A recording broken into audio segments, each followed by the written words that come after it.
Hi guys, my name is Mika and I'm a writer and I also own a small professional home organizing business. As we talk about minimalism and decluttering and simplicity on this channel, I thought that some simple tips to save money would be a fun topic to talk about. I'm a big fan of frugal living without sacrificing quality of life, and there are so many small ways to cut costs that not only don't decrease the quality of life, but I think that you can actually cut costs and add to the quality of your life in so many ways, so getting right into it. Number one is keep an eye on your subscriptions. So some subscriptions can be incredibly useful and provide a lot of value, but some subscriptions that we don't really use but we still pay for can be a money drain that can be easily overlooked. And anything that's a reoccurring cost ends up adding up with no extra effort on our part. And once we're on a subscription, we can be reluctant to cancel because of an interesting psychological bias called the status quo bias, which just by knowing what this is, I think gives us an advantage. The status quo bias is a subconscious emotional bias, and it's ingrained in all of us, where we have a preference for maintaining things as they already are instead of opting to make a change. So subscriptions are a great way for companies to continue to make money because once you're on a subscription, there's that emotional bias that will help to keep you on it. So in general, if we're on a reoccurring subscription, we feel like a sense of loss to cancel it, and it's easier and more likely that we'll keep it. So if we take a subscription that's $2.99 per month, it doesn't really seem like much, so we might keep it around even though we don't use it that much. It's $2.99, so it doesn't seem like that big of a deal. But over the course of a year, that $2.99 adds up to $35.88. And over the course of 5 years, that adds up to $179.40. Now, if you have a $9.99 subscription per month, that adds up to $119.88 over the year and $599.40 over the course of 5 years. And you might say, Mika, why are you talking about 5 years? That's so long.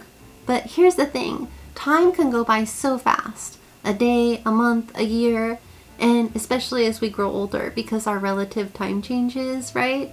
So if something is reoccurring and on auto pay, it can quickly add up, but it's easy to see it in terms of that monthly number as opposed to the actual total that it's really costing us. So in these two examples, it's worth it if we get value from these subscriptions and we use them, but if we don't, that's an easy extra $40 or $600 that we can have in our pocket. I think that another reason why it's important to be aware of this is because in the last decade, more things are transferring to subscriptions. Not that long ago, if we wanted a software, we can buy it outright and then own the license for life. Now, a lot of software is offered through monthly subscriptions. So we don't own it, but we pay for it on a subscription basis. We used to buy a DVD and own a movie, and that was the norm. But many of us stream movies on a monthly subscription now, which I know you can also buy the movie, but I think streaming is more prevalent.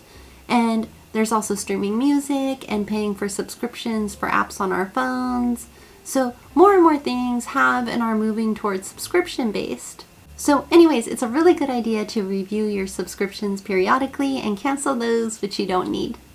Number 2 is make bigger portions and utilize food storage containers. Food is another cost that adds up because eating is a daily recurring activity, so there is an opportunity to save time and money with this one. I cook at home for most of my meals, and I think that this alone saves me money, but a lot of times I double the portion and then I eat the leftovers for lunch or dinner the next day. This saves me time when I'm busy, and it also keeps me from spending a lot on lunches out. I'm pretty sure that if I didn't do this, I'd be eating out a lot more often on the days that I work from my office. Instead, it's really easy for me to bring what I've cooked from the night before, and then when I do eat lunches out, it's extra enjoyable. Anyways, there are some foods that taste better the next day, and this is the best kind of meal to make extra portions with. For example, stew. When I make stew, I think it tastes better the next day.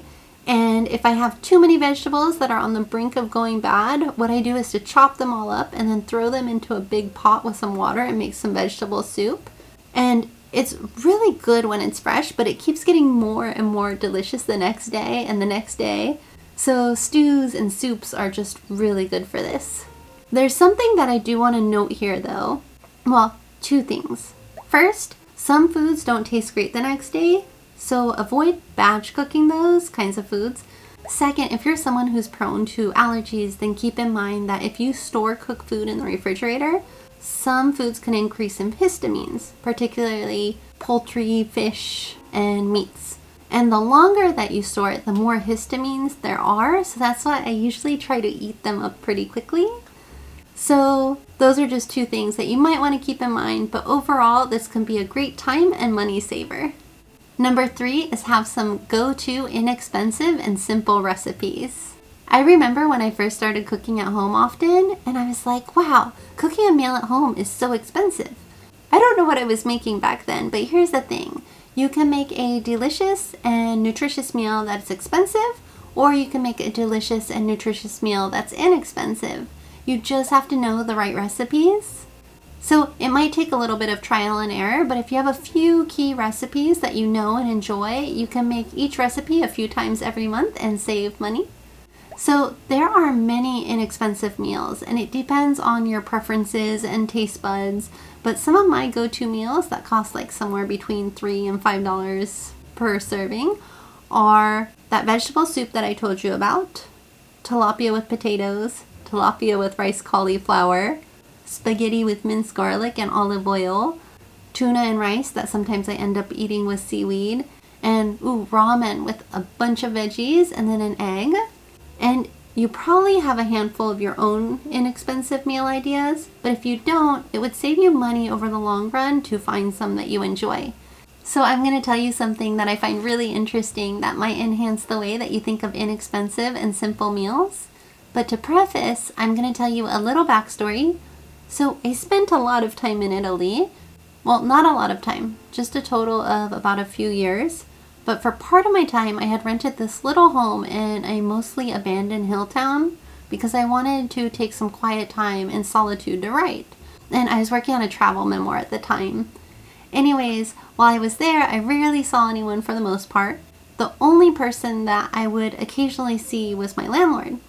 And one day I was sitting outside with a plate of bruschetta, and my landlord told me that bruschetta was actually a poor peasant food back in medieval times, but it's actually really nutritious, which I found interesting.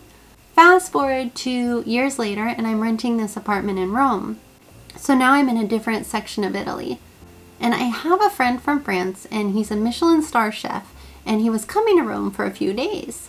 And he was on this mission to try out several different restaurants, like very specific plates.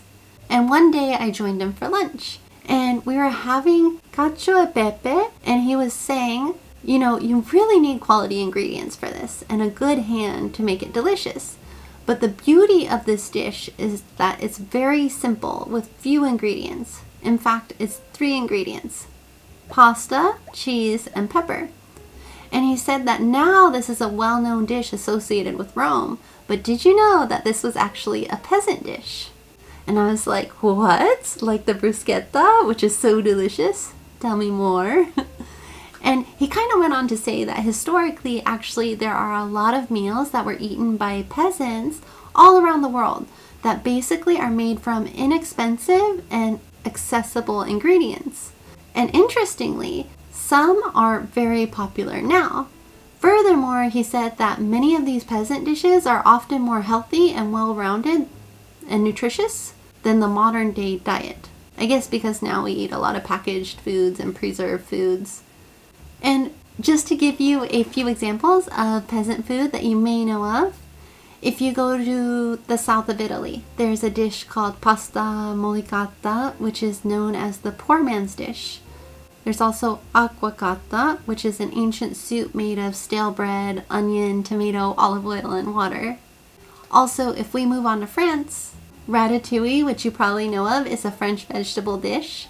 My friend said that this was originally considered a peasant's dish, really though from farmers who needed to make good use of vegetables that were ripening all at once. There's also a Greek dish called brium.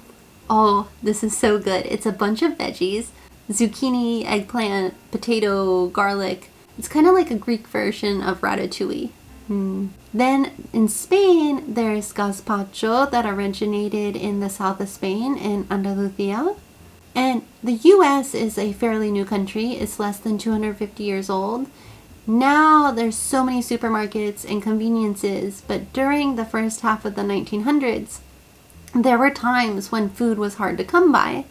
The crazy thing is it wasn't even that long ago, but one example was during the Great Depression.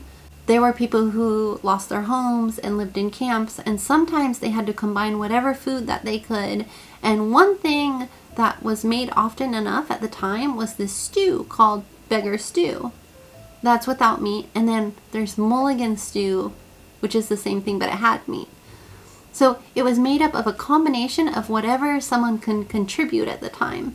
So one person makes the fire, another person provides the pot, someone else is able to add a few potatoes, another person has seasonings like salt and pepper, another person has an onion, another person has another vegetable, or if they're really lucky, chicken.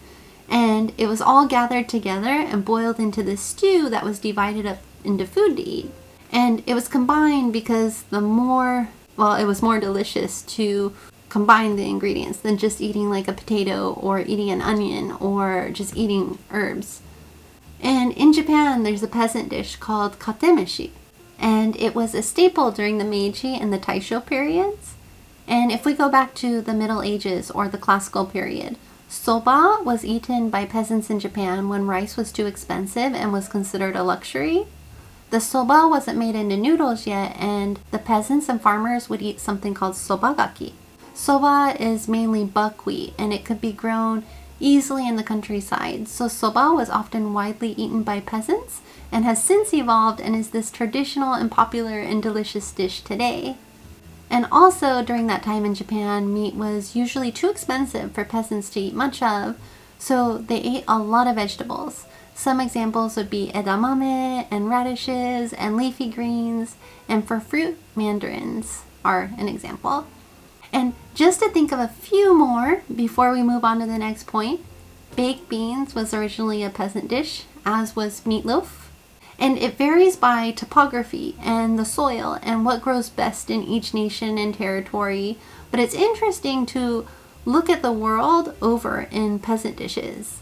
So anyways, if you're looking for simple and inexpensive recipes, one hint I would say is to take a look at peasant dishes. One day I'll probably make a whole video about peasant dishes because I am totally intrigued by the subject. But if you know of any delicious peasant dishes or just simple and inexpensive recipes that you like, please share in the comments below. Also, if you're getting value from this video, could you please hit the like button, as it helps more people to find my channel and I'd really appreciate it. Thank you. So moving on to the next point, number 4 is to associate with other frugal people. You will get influenced by who you spend time with.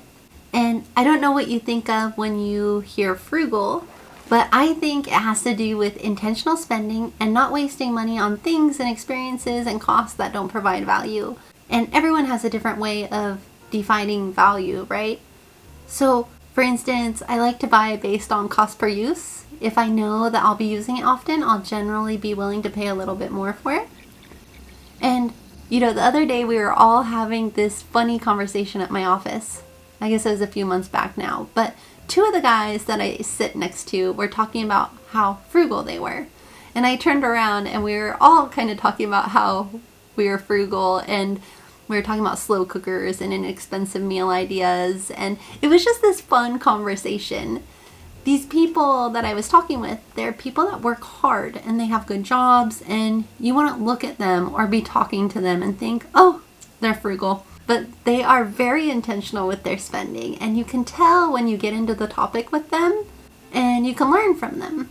There's also something about conversations about frugality. When you talk with each other, with other frugal people, this might sound weird, but it's just based on my conversations with my other frugal friends. But there's something humble, accepting, and funny about it. Like, you don't feel like you'll be judged for managing your money as you want, which you really shouldn't be judged because it's your money, which I'll tell you a story about in the next point. But it's really fun because you can exchange money saving tips and learn money saving ideas from each other and just kind of have fun with it. Number 5 is say no if it does not appeal to you. It's okay to say no, and I'm going to tell you about this quick conversation that recently took place. So there's someone that I know who is an acquaintance. She's a neighbor who asked me to go to this restaurant with her because a chef that she likes was putting on some event in town. And I never heard of the chef, but she said it was this big deal with limited seats. Would I like to go with her? And I enjoy food, so I said I'd consider it. But it was this $75 lunch right in the middle of the workday. And when I saw a snapshot of the menu, I was like, it just didn't really appeal to me. So I said, no, thank you. She asked why, and I just told her straight up that it did not appeal to me, and I just really didn't feel like spending $75 on lunch. And the thing is, if it was a really good friend and the food looked appealing, maybe it's something I would consider. But I just had no interest. And she said something to me along the lines of, well, I don't understand how you can't just afford to spend $75. And when she said it, she was clearly looking down on me. And so I told her that I didn't say I can't afford it. I said that I don't want to spend $75 on a lunch that I'm not interested in with someone who's going to judge me for saying no. And that put an end to that conversation real quick. But that girl, she's actually a nice girl, and she's a little pushy, but I like her, and I think she's probably a good person. But I only tell you about that conversation because some people will try to guilt trip you for saying no. Some people don't care about your budget or your finances. Some people might just want the company, but it might be an inconvenience to you, and it's just totally okay to say no. Even though sometimes it might get uncomfortable, but just say no. Number 6 is to enjoy free and low-cost hobbies and activities. There are a lot of free or low-cost ways to spend time that are also a lot of fun. Some of my favorite things to do that are free or low-cost are going to the beach, going to the park, reading a good book, going for a swim or a surf, going for a walk in nature, relaxing and meditating, drinking a good cup of hot coffee or tea with myself or loved ones or friends. I think sometimes it's the simple activities that just can be really fun. It's amazing to have a great book and a nice cup of tea, or to find a good show or movie on Netflix and then watch it in the comfort of your own home, or take a long walk around a cool neighborhood or a scenic area. These are things that cost very little to do, if anything. So anyways, what do you like to do that's free or inexpensive that provides joy and value to you? And number 7 is use the library. If you're a reader, this is a great resource. I'm really lucky to have a library about 2 miles from me, and so I go there at least once a month. But if you don't have a library nearby, there's this app that I'm increasingly using called Hoopla that allows you to download ebooks and audiobooks from the library without actually having to go to the library. You just download them onto your device. There's Hoopla, and I think that there's also other similar apps like this, but I'm using this so much right now. There's a good selection, and if I ever hear about a good book, then I'll check there first, and then a lot of times it has what I'm looking for. And you can save a lot of money with the library. It's like hours and hours of free entertainment and the opportunity to learn on our own. In fact, right now I'm trying to rehab a knee injury. So I'm walking for an hour every day this month, and I've been listening to audiobooks as I walk, and I've been using this Hoopla app so often. So anyways, the library is a great resource. Number 8 is to conserve energy. This one's pretty simple, but turn off the lights when you're not using them, and optionally don't keep things plugged in unnecessarily. According to the US Department of Energy, you can save anywhere from $100 to $200 per year by unplugging appliances that you're not using. And if you unplug devices and appliances, it can actually prolong the lifespan of the device or appliance. You can also unplug certain things when you go out of town. When I was a teenager, I used to leave the lights on in my room even though I wasn't in there. So one day I had the lights on in my bedroom and I was doing something out in the living room, and my dad walks in and he's like, "Do I look like Thomas Edison to you?" I'm like, no. And he says, "Then turn off the lights in your room when you're not in there." And all the things my dad has said to me, but for some reason that always stuck in my mind, and I just thought it was funny. But after that I always turned off the lights, and I still do now. I'm pretty conscientious about it. But this is a great, easy money saver. Number 9 is save on beauty and grooming costs. Many people might not feel comfortable with this, and if not, that's totally okay, but beauty and grooming costs can add up. So to do things yourself can save considerable money over the course of time. I do most beauty things myself. I cut my hair myself. I do my own manicures and pedicures, and I find that it saves time, improves the skill, and saves me money. And I love doing pedicures. So I have this little foot bath, and I give myself a pedicure every 2 weeks or so as I watch TV. And it takes about an hour, and it's really relaxing. And cutting my hair takes me about 2 to 3 hours. And I don't usually outsource beauty things, but ironically, now that I'm making this video, I think that this summer I might go to a hair salon and get my hair highlighted or balayaged. But for the most part, I'll keep it in-house, and I think that over time, this saves a lot of money. I also groom my dog on my own.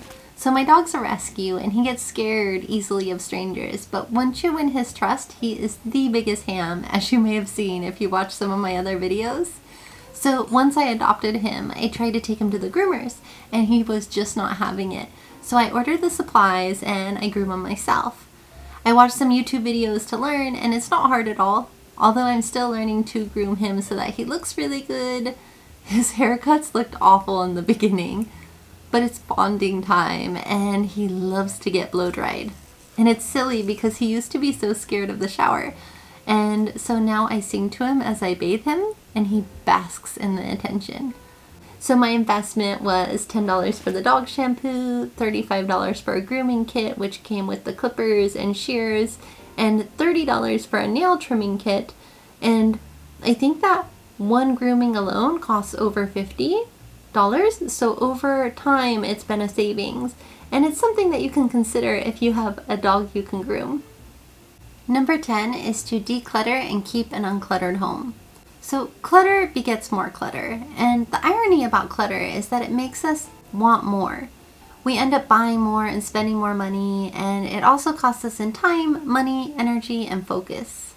If enough clutter accumulates, it can also make your home feel different and not as good, like congested, and for many people this is a stressor.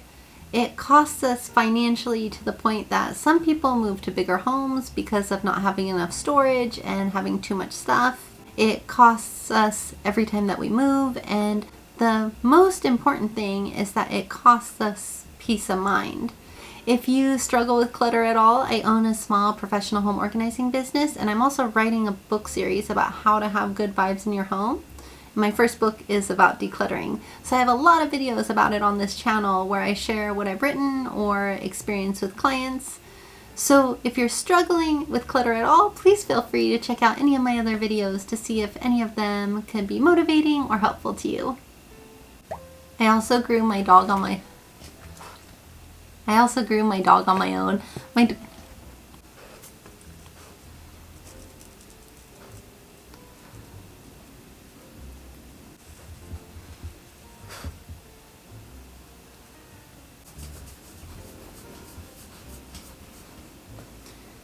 Doggy. Wanna go for a walk? Wanna go for a walk? You want a treat?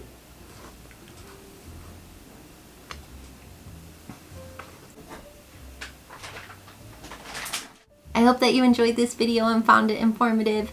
If you did, could you please hit the like button, as it helps more people to find my channel, and I'd really appreciate it.